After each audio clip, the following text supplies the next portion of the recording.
अस्सलाम वालेकुम। वेलकम है रिहाना के किचन में। तो सबको ईद बहुत बहुत मुबारक।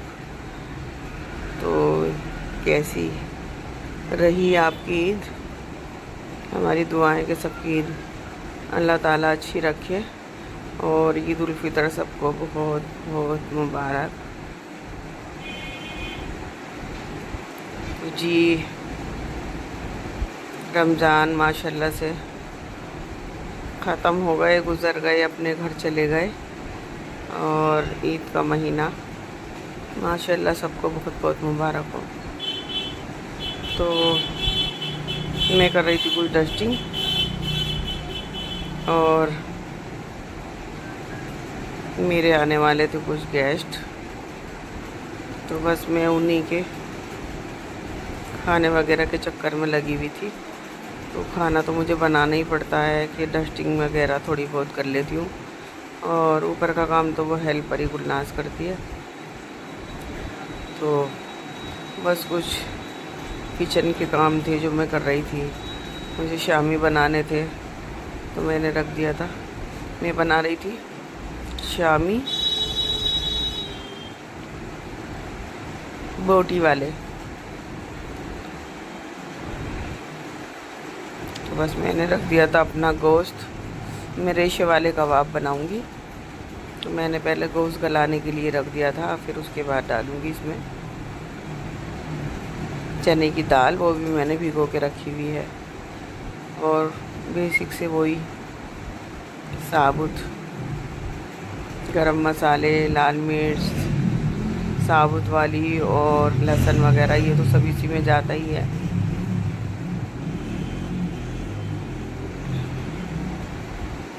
तो बस मैं थोड़ा थोड़ा करके और काम करके फ्रीज करती जा रही थी। मैंने कहा जैसे ही मेरे मेहमान आएंगे तो मैं फिर फ़ौरन खाना बना दूँगी। और वो मेहमान मेरे ऐसे थे जो मैंने उनकी कोई क्लिप नहीं बनाई और ना मुझे टाइम मिला और ना ही मुझे इतना कुछ अच्छा सा लग रहा था कि मैं,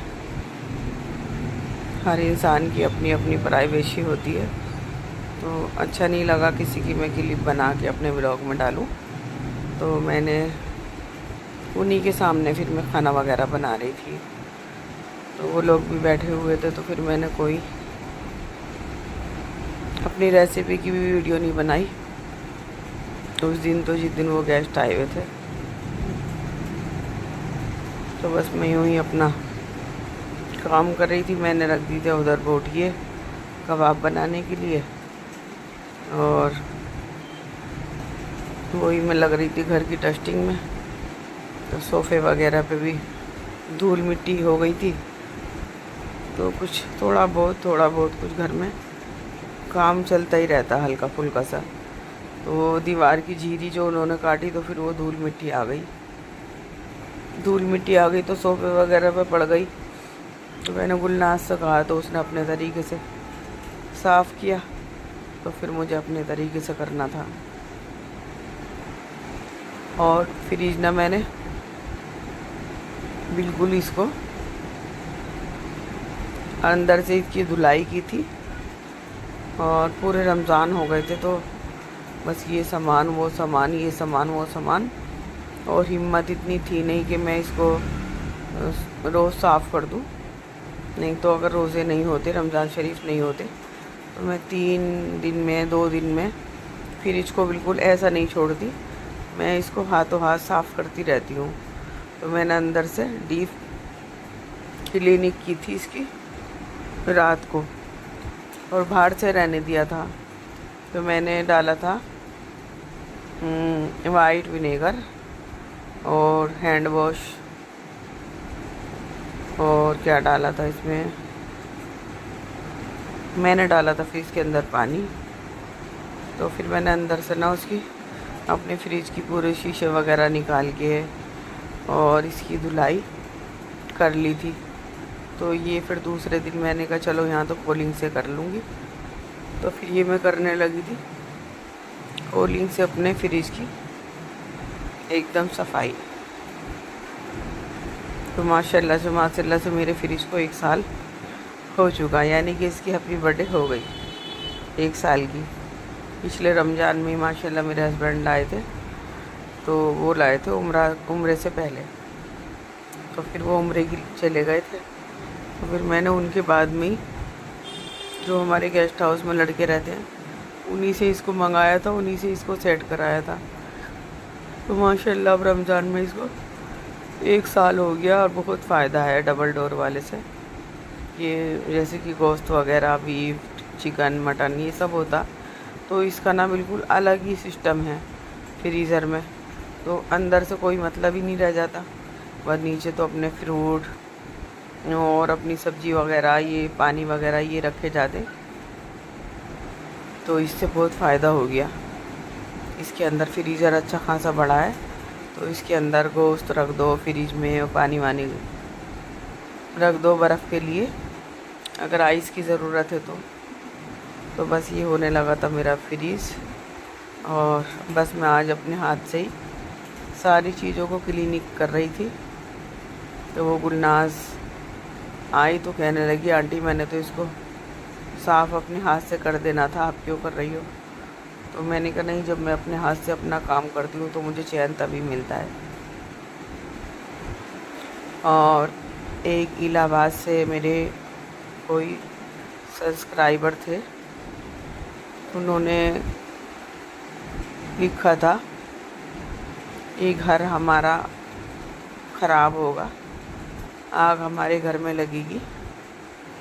तो मेरे भाई जो आप इलाहाबाद से थे, मंजीत कुमार नाम से शायद थे, तो आपने बिल्कुल सही कहा। हिंदू, मुसलमान, सिख, ईसाई हम बिल्कुल आपस में भाई भाई हैं और रहेंगे।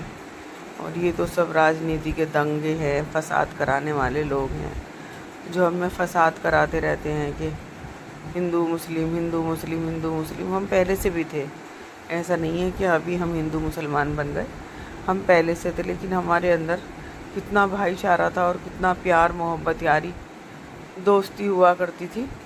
तो ये सब इन्होंने हमारे देश को ख़राब करने वाला काम किया है। हमें हिंदू मुसलमानों में बांटना चाहते हैं और इनकी सियासत को आप समझें और बिल्कुल सोच समझ के काम करें। और ऊपर वाले ने हमें भी अकल दी है, आपको भी अकल दी है, तो अपनी अकल का इस्तेमाल करें। हम इनकी अकल से पुतले नहीं बन के चलना चाहिए कि जो इन्होंने कहा हम वही करें, ऐसा नहीं करना चाहिए। हमें अपनी अकल से काम करेंगे, हमें अपने अच्छे बुरे का खुद पता है कि हमारे लिए क्या अच्छा है क्या बुरा है। और वो इलाहाबाद का नाम कुछ भी रख दें या हिंदुस्तान का नाम बदल के कुछ रख दें, तो इनके बदलने से होता क्या है? तो जी मैंने निकाला था मलाई में से मक्खन और फिर मैंने निकाल दिया था ये घी। तो मैं देसी घी ना खाती तो अपने घर का ही था, खाती हूँ तो अपने घर का ही, लेकिन कम पड़ जाता है वो, सर्दियों में तो ज़्यादा ही कम हो जाता है। चिकन, देसी का चिकन और मटन वगैरह ये बनते थे, तो मेरे यहाँ कम पड़ जाता था। फिर मैंने 5 किलो घी बाहर से भी मंगाया था। तो मेरे हस्बैंड कह रहे थे कि आलू के पराठे बना देना, तो मैंने कहा सही है। तो मैं उनके लिए बना रही थी आलू के पराठे। तो मेरे यहाँ ऐसे ही होता है कि 3 बंदे हैं और फरमाइशें अलग अलग ही होती हैं सबकी। बेटी कुछ कहेगी, उनके पापा कुछ कहेंगे, और मैं अपनी मर्ज़ी से अपने लिए कुछ भी बना लूँगी। तो मैं उनके लिए बना रही थी पराठे, और तो उन्होंने कहा कि मुझे पराठे खाने हैं छाछ से, यानी कि मट्ठे से। तो मेरी बेटी खाती है दही से, और मैं तो चाय से भी खा लेती हूँ और मट्ठे से खाती हूँ। वैसे मैं पराठा बना रही थी आलू का, और माशाल्लाह बहुत टेस्टी बने थे, बहुत टेस्टी बने थे। और फिर मेरे हस्बैंड ने मुझे कहा कि मेरी दही का छाछ बना दो। तो मैंने कहा ठीक है। तो मैंने उनके लिए, अब ये मेरे ईद के दूसरे दिन का क्लिप था, जब हमारे रोज़े माशाल्लाह से नहीं थे, लेकिन अगर हम कुछ खा रहे थे तो एकदम हमें ऐसा लग रहा था कि हमारा रोज़ा है। लेकिन फिर पता चला नहीं हमारा रोज़ा नहीं, ईद हो चुकी है। तो फिर ये ईद के दूसरे दिन का क्लिफ था और ये बन रहा था मेरे हस्बैंड का नाश्ता। तो मैंने उनके लिए पराठे बनाए और फिर मैंने उनके लिए दही का ये बना दिया था मट्ठा। तो मेरे हस्बैंड कर रहे थे नाश्ता और बस फिर मैं बनाऊंगी खाना वगैरह। तो मैंने आपसे कहा था, तो भाई आपने ना मेरे से जो कहा था कि इलाहाबाद का नाम पढ़ते आज राज रख दिया, तो हमें कोई फ़र्क नहीं पड़ता ना, हम इस चीज़ से खुश हैं। तो हम खुश क्यों होंगे, हम खुश क्यों होंगे। और वो हर ज़िले का नाम बदल दे तो हम पे क्या फ़र्क पड़ेगा। हम तो जो कहेंगे हम तो वो कहेंगे, हम तो उनके कहने से बदलने वाले नहीं हैं। तो जी मैं बनाने लगी थी कोफ्ते का सालन। तो मेरे हस्बैंड कह रहे थे आलू कीमा बना लेना। तो फिर बेटी कहने लगी मम्मा कोफ्ते नहीं बनाए आपने, तो कोफ्ते बना लो। तो फिर मैंने चॉपर में कीमा बनाया और कीमा बना के जी मैं बनाने लगी थी कोफ्ते। तो पहले मैंने आलू कीमे का ही आलू वगैरह काट लिए थे। वैसे मैं कोफ्तों में देखिए जी, ये हो गई मेरी ये हो गया मेरा कीमा, मटन का कीमा था ये। और ये हल्दी, ये गरम मसाला, ये नमक, ये लाल मिर्च, और ये हो गया खसखस और गोले का पाउडर। और मैंने लहसुन इसके अंदर पीस लिया था। और ये हो गया जी मैंने चॉपर में चॉप कर लिया प्याज और हरी मिर्च। और फिर ये डाल दिया मैंने हरा धनिया।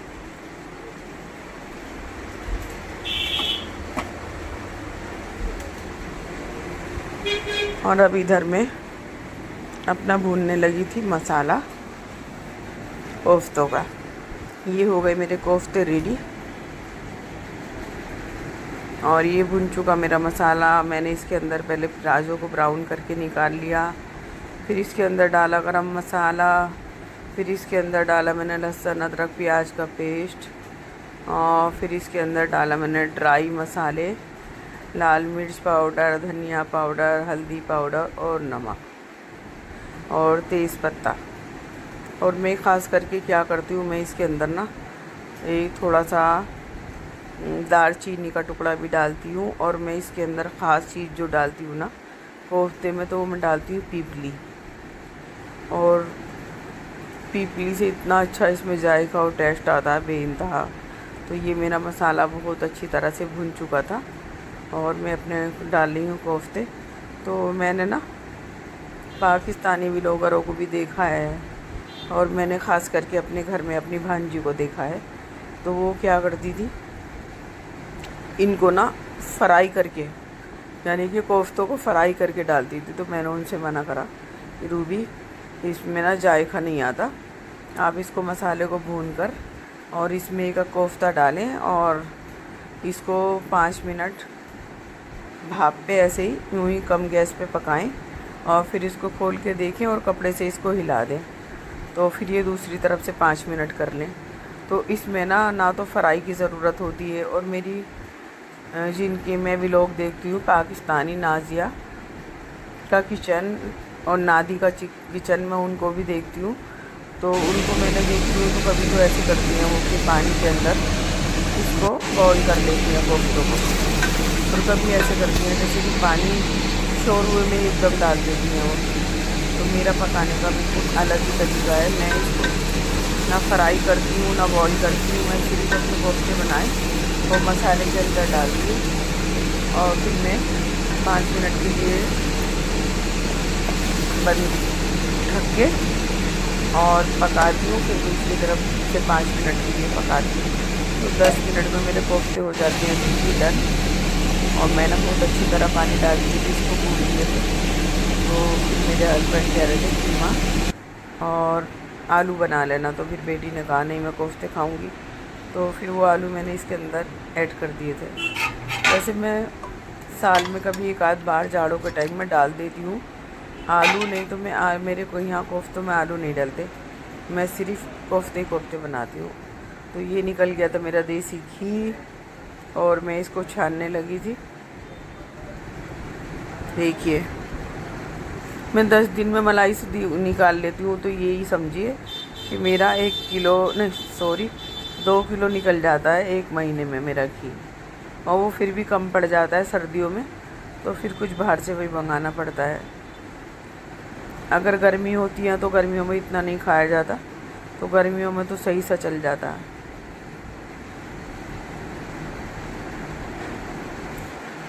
तो जी आप सबकी ईद कैसे कैसे मनी। और मैंने तो चांद रात को बहुत। तो आज का व्लॉग मेरा यहीं तक था। अल्लाह हाफिज़।